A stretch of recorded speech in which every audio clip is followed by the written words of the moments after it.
Jeff. All right. Lesson 8, shut off logic.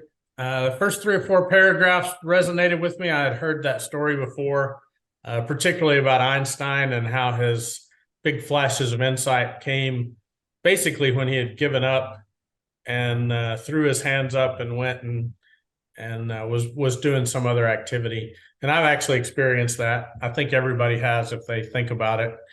Because apparently your mind is never shut down. So when you activate a different part of it, it still has that problem that it's mulling over when you're not even thinking about it. So I like that part. And then I kind of got lost in some terminology, had to look up some words. Satisfice, I gave it a definition of good enough.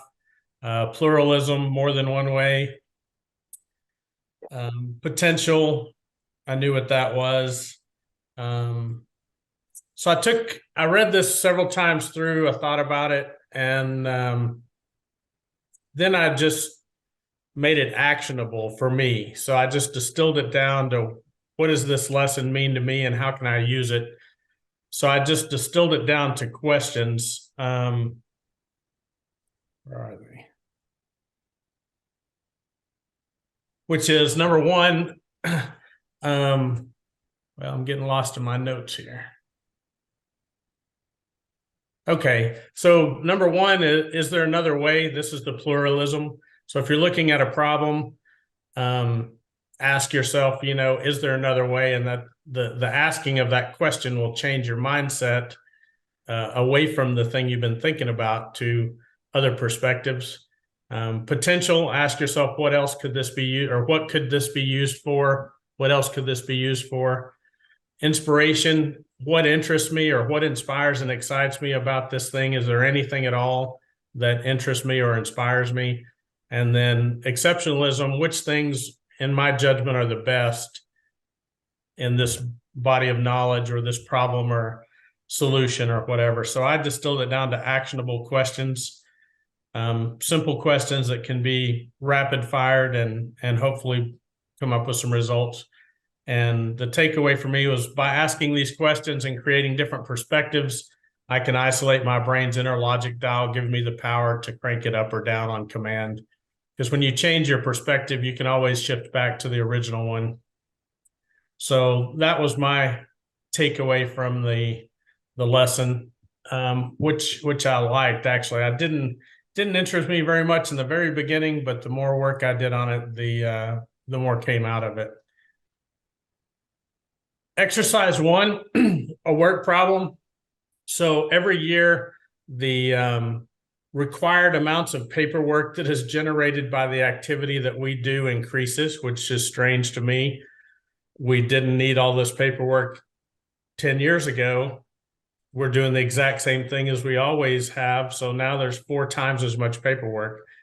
So how to complete the massive amounts of paperwork that is generated by our annual recurrent pilot training. Number 1, do it myself. The problem with that is it takes a lot of my time. The good thing about it, it'll be done correctly. Number 2, leave it up to each pilot. The problem with that is it may not get done or it may not get done correctly. And then solution number 3 is for me to give them a checklist and a procedure and let them do the heavy lifting. I'll monitor their progress. I'll prompt them when necessary if I see they're not on schedule or they're stalling out. And then I'll sign the appropriate boxes once they've done all the heavy work. Utilizing trusted digital communications and signatures. And this is the most efficient and effective approach for me to handle the new demands of all this paperwork and documents. Exercise number 2, I remembered some survival training that we had years ago. And you have all these survival gurus who have these 90-pound packs and everything. And then you have these guys who've really actually been there and done that, and one of the guys said, give me my multi-tool and a Bic lighter. That's what I got to have. Everything else is just gravy. And he had Bic lighters in all his pockets. He had like 5 of them, but you can start a fire with it. The fire will keep you warm. It'll allow you to cook. It can be used for signaling. It can provide light at night, keep you, repel predators. And it just makes you comfortable. But it can also be, the lighter itself can be used as a signaling device, a heat source for tool use if you're working on a project.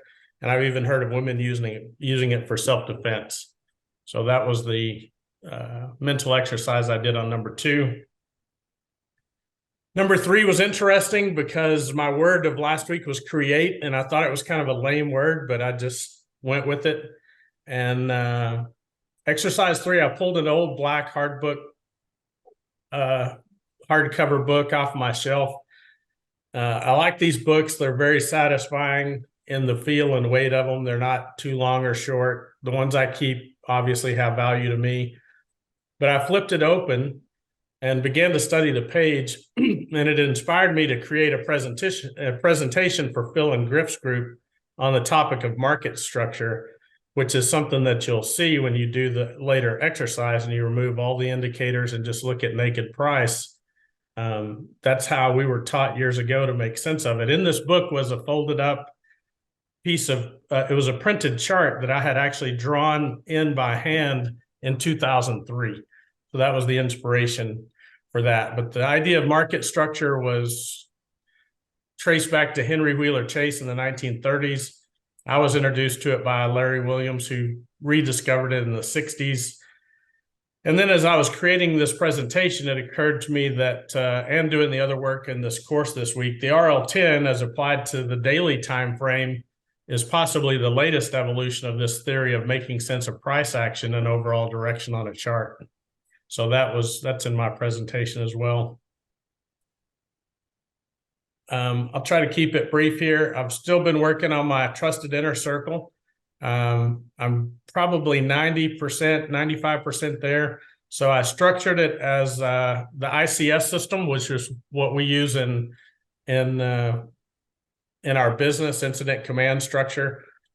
And the beauty of that structure is it only has one required member, and that's the incident commander. So in a small situation, he can handle all the responsibilities. And as things get more complex and bigger, then that command structure just expands with all of the planning, logistics, finance, operations, etc. So flesh that out. And I realized when I was thinking about how do these guys think, so I'm always going to be the IC, which means I'm responsible for all things. I'm responsible for everything I do and everything that everyone else under me does.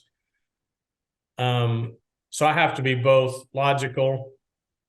I have to make sense, to these people, but I also have to be creative as to how I handle them. So I can be critical with their collective performance if they have a bad day, but I can also be understanding of the individual. You can praise the individual and you just have to be creative with how you handle those people and parts. But logic is also required. I realize my fireman is the most creative guy on my team of traders. Like he'll kick the door down, knock the window in, knock people down, push them aside, whatever it takes to get his job done, which is to get the stop up above my entry. The manager, he's just a logical guy. He doesn't want to hear about any new ideas. He just has a checklist, 5 items. He just does it repetitively, and he loves that. The idea of visual box trading appealed to me in a big way. It kind of takes me back to how I started, because I actually started trading just a paper chart with black bars on it, no indicators. The elegant simplicity of it is nice.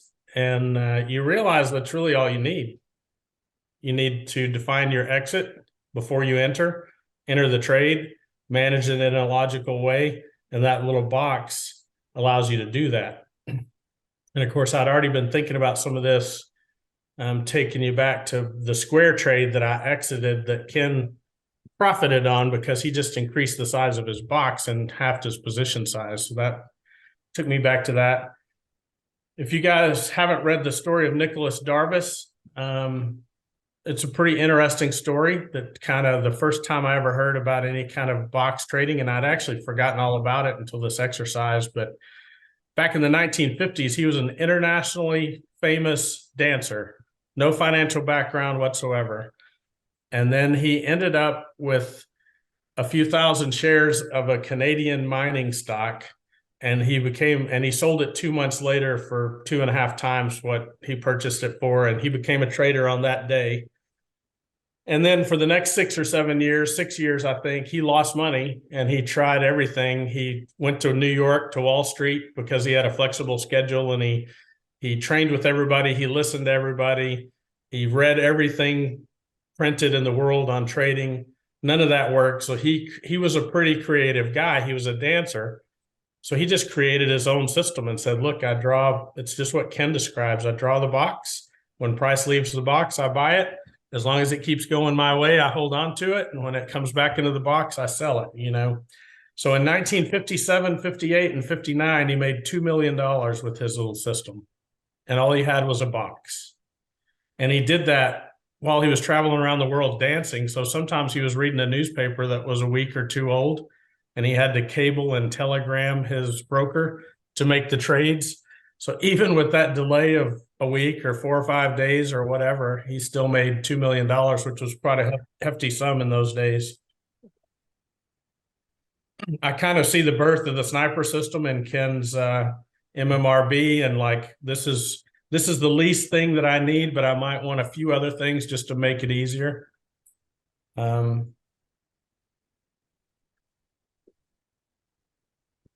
So my aha moments, I heard myself a couple of times this week telling some of my guys something that I always say, and it's I always tell them the easy way is hard enough. We don't have to make it any harder than that, because that's pretty hard, but sometimes we overcomplicate things. So, I'm all about simplifying and reducing the decision making. Is kind of part of the culture of pilots. We have a very, very high workload, so you have to figure out how to manage that somehow. For me, each of these lessons kind of begin the same way. At first, I don't even really understand. I understand the words, but I don't understand the intent of the lesson, maybe. And then as I reread it and I think about it, at some point I have this aha moment where I'm like, okay, I know what this could mean to me. I don't know what it means to anybody else, but I know how this could be important to me. And then I thought, do I have to choose this lesson, or did it choose me? When I come to this understanding, that's what I choose. To me, I choose that meaning.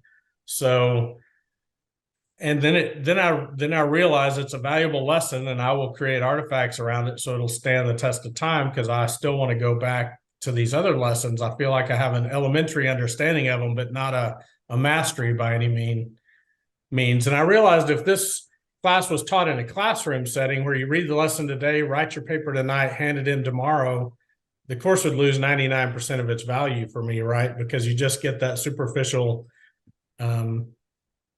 meaning. It takes me several days to process all this. So my mind is now opening, kind of like rusty doors that lead to dark, dusty rooms, places in your brain that you just don't use that much. And I notice my daily behavior changing as I've been in this class. So I tend to ask more questions and give less direction, allowing other people to discover what to do themselves, and offering hints and assistance, but not just ordering them around, which I think is a better approach to the world. I use the word I more, which means I take full responsibility for what I'm about to say or do. And I use the word we more, meaning that we are a team. I'm a member of it. I have skin in the game, and I'm willing to contribute. I'm willing to do the work. And those mental shifts are pretty profound, I think, for me. So I'm trying to focus on the next few months. I hear this in all of your stories because I've overcommitted myself. And I realize that my time is about to be a valuable commodity in the coming months as fire season heats up.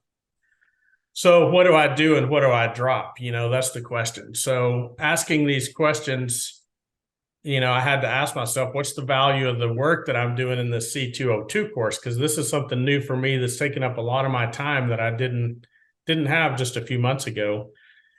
And it made the cut. It ranks very high on my list because I've got a couple of problems, not problems, just challenges, I guess, right now. One's a business challenge, and the other one is my goal in trading. But I figured just doing some fifth grade math, because that's kind of where I like to live, is fifth grade math. If this course helps me solve either one of those problems, then its value is about 1,000 times what I paid for it. So it's going to be, I'm definitely continuing with the coursework all the way through the fire season. Some of the other things, not so much. The wabi-sabi and kintsugi thing that Ken slid into the course material this week appeals to me tremendously. Like good enough is good enough all the time. You've heard Ken say that. And there's a whole lot to be appreciated about the imperfection of an attempt, right? So if you do something and you succeed, then you succeeded. You don't have to judge it as not good enough. That's just the first step on the ladder to getting better. As I mentioned last week, Ken has me drawing and sketching more, and my art is laughable, but I find it super helpful for me to get these ideas down on paper. It helps me tie them together. And I think it goes back to all of our briefings. I guess I've always been an artist, because when we do our briefings, they're usually outside, and we grab a stick and we scratch out the tactics in the ground, like where you're going to be, where I'm going to be, how we're going to do this thing. And that's probably been going on since two cavemen met each other. But my art looks something like that. But I think it's super important to do that. I came up with some quotes, or some quotes just came to me this week. One of them is a picture of a soldier. He's just resting on the battlefield. You can see other guys walking around. This just came up on social media, but which I mostly ignore. But it says, "Don't go wishing that life was easier. Realize that you need to be stronger." And then the other one was Tagore, and it said, "A mind all logic is like a knife all blade. It makes the hand bleed that uses it." And I thought that was pretty relevant to the lesson of the week. And I think I'll close with that. Just like you guys, I did the trader exercise, and the visual box trading really appeals to me because it's platform independent. You can anywhere with your phone or your iPad or just a naked price chart. It's a good starting point. So I hope